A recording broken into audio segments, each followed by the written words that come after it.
Starbreeze, you have screwed with me for the last time. I mean, I can excuse the launch date of Payday 3. I can excuse Shopping Spree being kind of mid. I can even excuse you keeping Techie's shoes on. But you've gone too far this time. You've got me work whistle angry. Ah! How dare you drop the ball on a Kino Mafia storyline? Pablo Escobar lies awake in hell thinking about what you did. So why don't you do it, asshole? Feck it, might as well. So, Payday 3's story continues to spin its wheels like a John Deere driven by Michael J. Fox. I made a separate rant video about this recently, but we have had 4 heists now as part of the Palatucci storyline, to which exactly bugger and all has happened. And that really saddens me, because when you go back to it, Payday 2 had some pretty decent storytelling, nothing spectacular, right? But we had interesting set pieces, recurring side characters, boss fights, unique enemy types to match the story of the heist, for Christ's sake. I mean, forget Murkywater, fucking Belmead is a way cooler PMC than Treaty could have hoped to be, and they literally have zero relevance to the story. Payday 3 screwed up the Concord story, and now they've screwed up the Palatucci story. And what's more, all those kids still died in the end. But hey, I'm not bitter. Complaining is real fun and all, but it's also good in a sense, because it can get your mind working. How could this have worked out if it was done a little differently? Yeah, this video is just me writing fanfic for what I wish the Palatucci storyline in Payday 3 was. God, I'm autistic. I should probably say, this is all just for a bit of fun, like, I'm not seriously bitter over the computer game's story not being to my standards. Starbreeze has way more important things to be worrying about right now, and really, I don't even think I could do much better. This is just me flexing my creative muscles a bit because, well, I'm fucking bored really. Anyway, quick ground rules. Ground rule. I'm rewriting the whole story, but I have to use the same heists that already exist for the Palatucci storyline, with some alterations for story purposes. These are the ground rules concluded, so let's get started.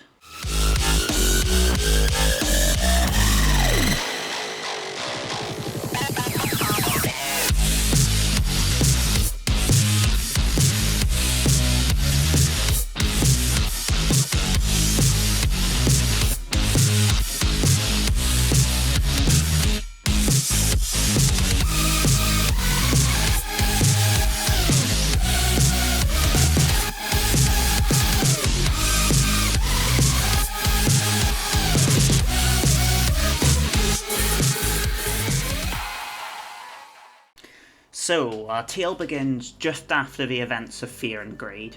Treaty's stock has plummeted, and John Concord has gone into hiding, leaving the gang triumphant and a little high on their own supply.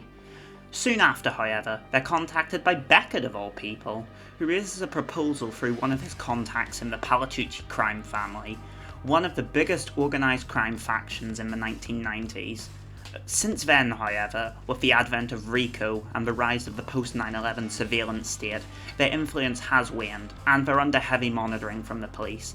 So much so that the boss over everybody, Eddie Palatucci Jr., is currently in prison, leaving his nephew Pietro as the currently acting boss. Regardless, business must go on, and the Palatuccis need some muscle to help shift a shipment of cocaine from their warehouse. The gang agrees, and here we have the first heist of the storyline, Party Powder. Obviously, the setup is a bit different. Instead of Shayu tasking us with striking a Palatucci shipment, it's Beckett asking us to help defend it on behalf of the Palatuccis.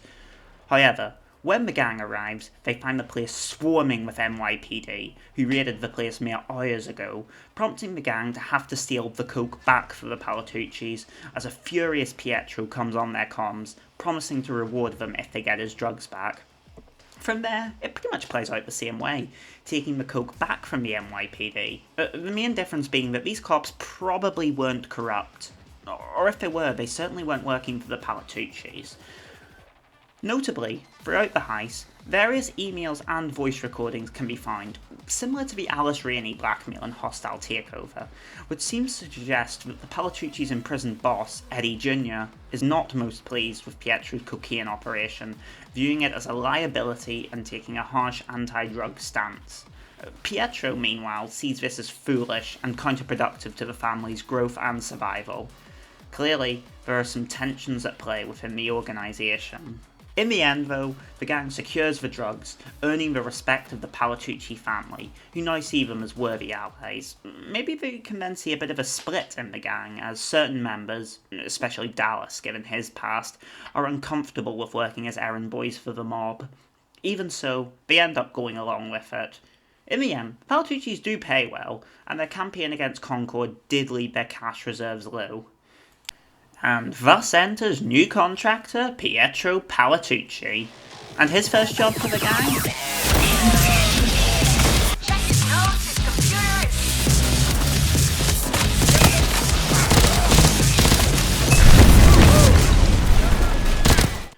The Nobleman Galleria shopping mall has been under the thumb of the Palatuccis for decades now.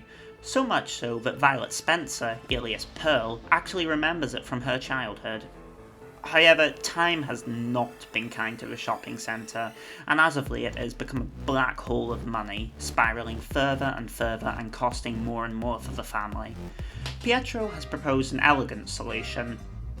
Hire the Payday gang to trash the place and then claim the insurance. Furthermore, he tasks them to steal his own guns and other supplies so as to take suspicion off himself. So, in goes the gang, robbing some of the few stores that are still profitable in the mall, most notably the Corvo gun store and the prolific toy store that is not me and you, Blind. I don't intend to give a massive focus to the gameplay of the heists, but I do think in this case, an additional objective can be added for smashing up the place like Mall Crasher, adding a bit more interactivity to a heist that sorely lacks it outside of the three main stores. Interestingly, in the main office, an encrypted email from an account linked to the New York Metropolitan Detention Center can be found on the computer. Finding this prompts Shade to remark about letting Joy have a crack at it once it's over. Regardless, the heist is a roaring success. The Nobleman Galleria has been ruined beyond repair, allowing a very happy Pietro to cash out and wipe his hands clean of the whole business. I was also thinking of working a new contract system into this heist. For you see, this new storyline had its own associated contract, and finding that encrypted email and shopping spree was the first stage of it. Completing the first step prompts a little story sequence or cutscene wherein Joy is able to crack the encryption, revealing that it's from someone named E, who is very unhappy with the way Pietro has been running the family. Notably, this E figure specifically mentions being wary of Pietro's ability to safeguard their personal investment. Intriguing stuff. Now this is where the smash and grabs come in. It's not a big change, they're still tiny and mostly unconnected little capers, but in this story, the context behind them is just altered slightly to be these minor jobs are all on behalf of the Palatuccis. Let's say that bank withdrawal is a simple heist on behalf of the Palatucci mob, and the cars and search and seizure probably belong to them. Not really a major thing, just a way to show the gang getting closer to the mob through these little odd jobs. It is through these that we get the second step of the contract though. Finding both a document in a safe in bank withdrawal and a corrupt cop's discarded phone in search and seizure complete the stage, and provide another story segment wherein the gang begin to piece together some of the Palatucci involvement in First World Bank. The mob is hiding something there, and something big. Food for thought. Regardless though, we now have delivery charge. Good old DC, one of Payday 3's best heists. Story behind it sucks though, so let's get to that. Soon, after the success of the shopping spree and smash and grabs, Pietro once again contacts the gang, informing them of an issue that has arisen. The New Jersey-based Abate crew has been muscling into New York, a clear violation of the rules of the mob in place. They've been investing in GenSec through a shell company, and using that to spread their illicit goods throughout New York without paying tribute to the Palatuccis or any other crew. A clear mark of war. The problem is that with the current state of the Palatuccis, the once glorious crime family is in no position to go to war. So, Pietro returns to Shade, tasking the Payday gang to ransack the GenSec facility that serves as the hub for the Abate's dealings, sending a message and driving the Jersey crooks out, whilst keeping enough benefit of the doubt to avoid all-out war. By this stage, Shade and the others are well and truly sick of the Palatuccis. I mean, they've spent most of the last year running odd jobs for the Mafia, leaving no time to stage their own jobs, and for some members, they're starting to feel uncomfortably like errand boys. Not only that, But they all know that the Palatucci's are a sinking ship, and it's only a matter of time before the Feds and NYPD begin to connect the Payday Gang's recent offerings to them. As a gesture of goodwill, they agree to this final job for Pietro, but it becomes clear that their partnership is drawing to a close. And so delivery charge takes place. The gang hits the facility and takes everything that isn't bolted down, leaving the Abates unable to continue their expansion into New York. Pietro is happy, all seems well, and it looks like they're going to leave their partnership on a high note. However, within the Genset compound was a heavily secured armoured transport, different from the rest, and within that was a new prototype drill. Securing this drill marks off the third step of the contract and prompts a story sequence where Sheard and Locke dig through the notes enclosed on the drill, learning that the Abates, prior to being taken off the board, had intended to stage their own heist on the First World Bank to weaken the Palatucci's. Notably, the drill was designed for use on a secretive vault in the bank. You know where this is going, don't you? Important to note that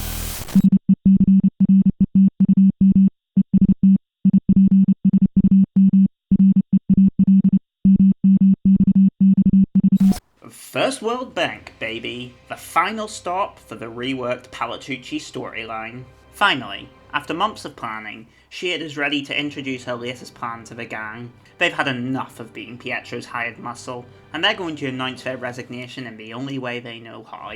Knocking over the First World Bank, in which the family holds a significant investment. The atmosphere is split. Pearl, still relatively unfamiliar with the kind of dangers the gang is used to in DC, finds herself conflicted, whilst Dallas is outright against pissing off the mob, arguing that they need to end their relationship with the Palatucci's as amicably as possible. He knows all too well what happens when you get on their bad side after all. Meanwhile, Hoxton and Clover are in favour of such an epic score, and Jacket, one of the gang members most dissatisfied with the recent Palatucci aid, is happy to do anything that involves sticking it to any kind of gangster. Eventually, they reach a conclusion. They'll do it. One more score, and then they'll cut off the Palatucci's forever. Locke heavily advises the gang to use stealth here so that they fly under the radar. And so, the First World Bank, which more or less plays out exactly the same as in the actual game, with some references to Pietro and the Palatucci's from Sheard, of course. After robbing the place blind, we get the ending to this part of the storyline. An ending, at least. Pretty typical cutscene showing the gang celebrating their newfound wealth at Pietro's expense as they watch over a news report confirming that several investors have been hit hard by the heist. But there is one massive exception. One big change to First World Bank. That's right, bitch, the final step of the contract. Overdrill.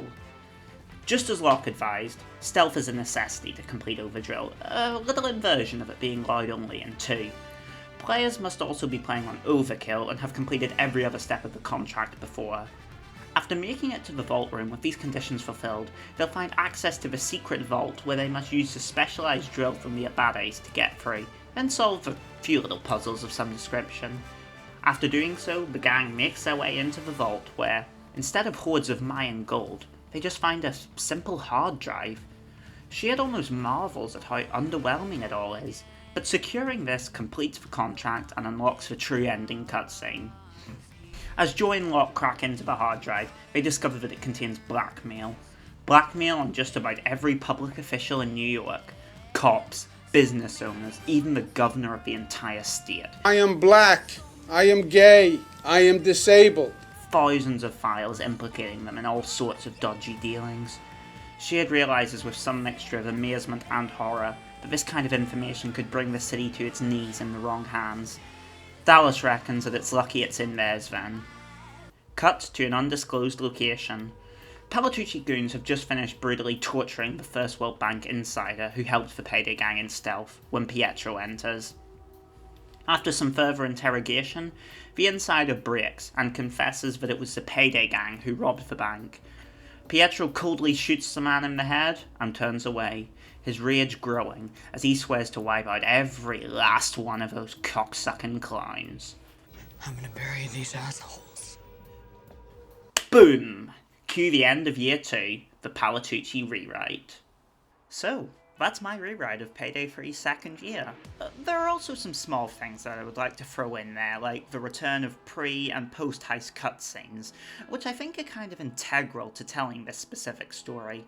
I mean, obviously there are also the cutscenes given as rewards for progressing the contract, and I just think that, although simple, they did allow for some slightly more ambitious storytelling, relaying things that couldn't be conveyed within a heist alone. One of the main focuses of this was the Palatucci's themselves. My previous video talks about my issues with their betrayal, but one thing I didn't mention is that I don't think betraying them as inept is a bad thing inherently, it's just in how it's done.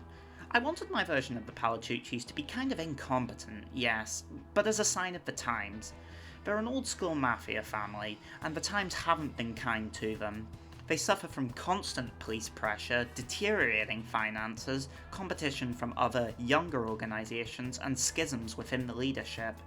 I notably didn't want them to be a massive joke. I wanted their downfall to feel at least somewhat authentic and show that, while Pietro is kind of retarded and is an obvious hothead, he has a scheming side to him, and actually has some good ideas, like using the Payday gang as a proxy to attack the Abates without kickstarting a war.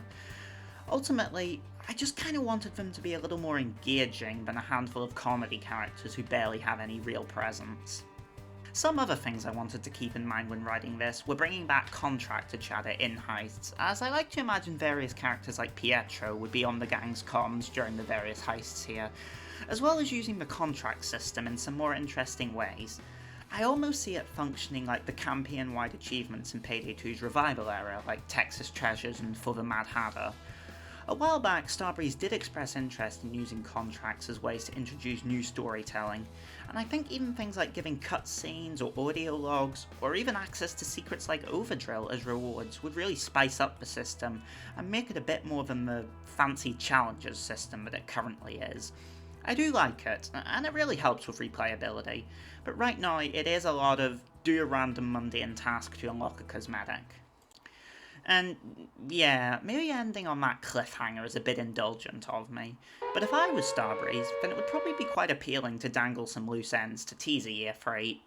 Who knows, maybe I'll even write a hypothetical Year 3 story that continues these plot threads. Fuck. I should really know better than to promise a sequel to a video that's never ended well for me, and this would be particularly difficult considering I'd have to devise all new heist concepts and find vaguely appropriate footage to fit them. But who knows, this was actually some of the most fun I've had making a video. For context, I put together the first 7 minutes of this video in a day, the day that I started editing, which is kind of insane for me. Usually I'll probably edit a minute or two per day from the start until I'm finished. I really enjoy doing this, and I certainly wouldn't be opposed to returning to it again at some point. We'll see. First I'll have to find a way to justify a naked techie scene.